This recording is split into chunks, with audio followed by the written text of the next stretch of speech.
کالونه و جهان ته کښېږدو موږ د خلک ملامت کې اسلامي لیاز موږ ډېر علما کرام لرو او موږ قبایلي لیاز ډېر درانه مشران لرو او بل سیاسي لیاز ډېرې جګې پاکیانې لرو او بل رنګه د جهان پر هر ټیبل ټاک باندې موږ ازادانه د ګورمنټ سره د دې زورورو سره د دوی چې څومره جاسوسه ادارې دي موږ د هغو سره د عوام په مخ کې مقدمه ایږدو چې چیرې سونامي راغلي د پاکستان څخه په زرونو کیلومتره لرې پر یو ملک باندې وبا راسي یا سیلاب راسي یا هلته زلزله وسي نو زموږ د پاکستان کردار دی چې هغه په ډېر غټ تعداد در ملکه پورې یا انقلاب راسي لکه په افغانستان کې چې راغلی یا په ترک کې چې راغلی نو بیا زموږ ملک د یو جمهوریت په توګه د یو مسلمانۍ په توګه د هغه ملک سره امداد کوي یو سل څلوېښت ورځې پوره شوې پر دې وطن هره ستړې راغله حتی چې د دې وطن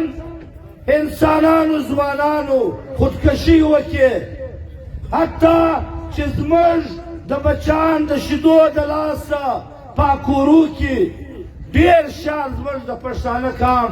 په دا یوه کړۍ کې موږ سره محدوده کړي دي چې خبره د باندې مه باسئ پرېږدئ دا خبره و خپل رب ته رجوع وکړي ډېر هغه شیان چې زموږ په کورو کې زموږ په ټبرونو کې سوي دي اوس چا ګیټونه خرڅ کړي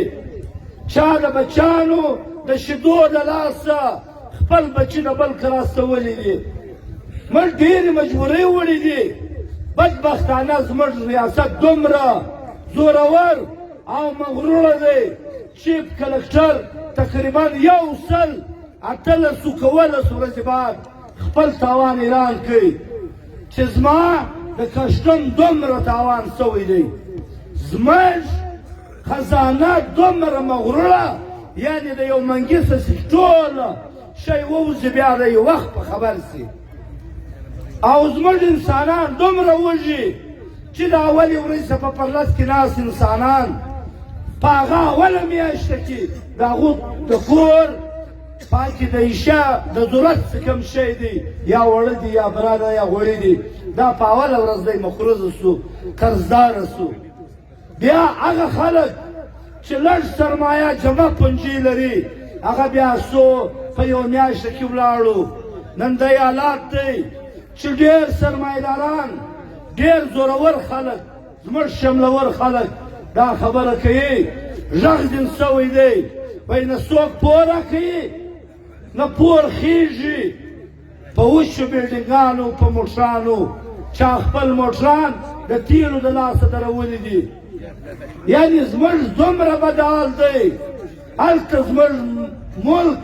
چې هغه دومره زورور چې یوه خبره پر شا نه سي موږ ته د علما کرامو په شکل کې موږ ته د خپلو سیاسي مشرانو په شکل کې د چمبر اف کامرس په شکل کې بار بار به دا ویل چې تاسو روډې نه کوئ ستاسو دپاره په بدل کې به خامخا یو خوشخبري راځي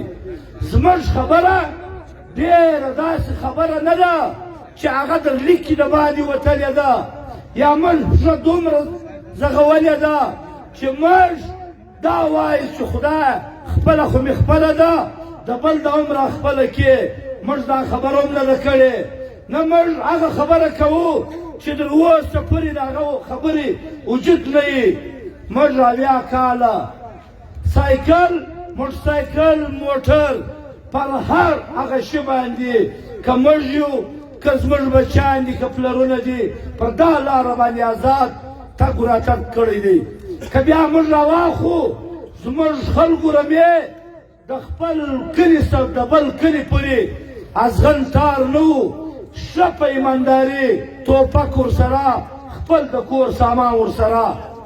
دا شیان موږ کړي دي موږ خپل ودونه هم دغه رقم په ساز و په باز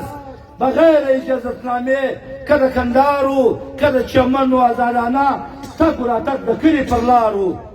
زموږ کاروبار منډیانې چې ټولې د افغانستان په خاوره کې د کندهاره پورې وجود لري موږ ته هېڅ چا نه ویل چې دا مه رانسئ پیسې مې ډوبېږي کله صدامۍ سې ختمې سوې یا پلانۍ سپارو سې ولاړئ تاوان یې وکړئ موږ ته هر چا دا درس راکاوی چې په هرات کې ځای جوړ کا